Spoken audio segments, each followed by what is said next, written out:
एजाज देखें, एक तो हमने एक ट्रेडिशनल जो हमने तरीका इस्तेमाल किया गया, तिजारत बंद कर दो, आपका सारा सामान यहाँ से जाता है, उसको उन पर तो कोई फर्क नहीं पड़ा, या कम से कम पॉलिसी उनकी कोई तब्दील नहीं हुई। ईरान पे क्या फर्क चल पड़ा? रहे हैं ईरान पे क्या फर्क पड़ा?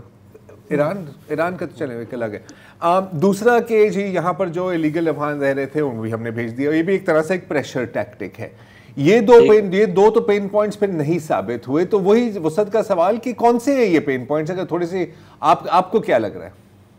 देखिए, बात यह है कि वो जो तिजारत का मामला था ना, उससे उनको बहुत तकलीफ हुई है। मैं आपकी इस बात से थोड़ा सा इख्तलाफ नहीं कर रहा, लेकिन इसके अंदर जो हमारे पर देखें, जब आप उनको तकलीफ पहुंचाएंगे ना तो वो भी उसका जवाब देंगे।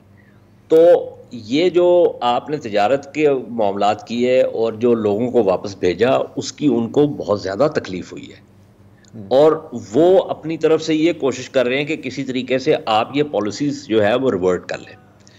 अच्छा, चीन के लोग जो हैं वहाँ पे इन्वेस्टमेंट कर रहे हैं, और चीन आपका दोस्त है, तो आप एक थर्ड पार्टी के थ्रू भी प्रेशर पॉइंट डेवलप कर सकते हैं।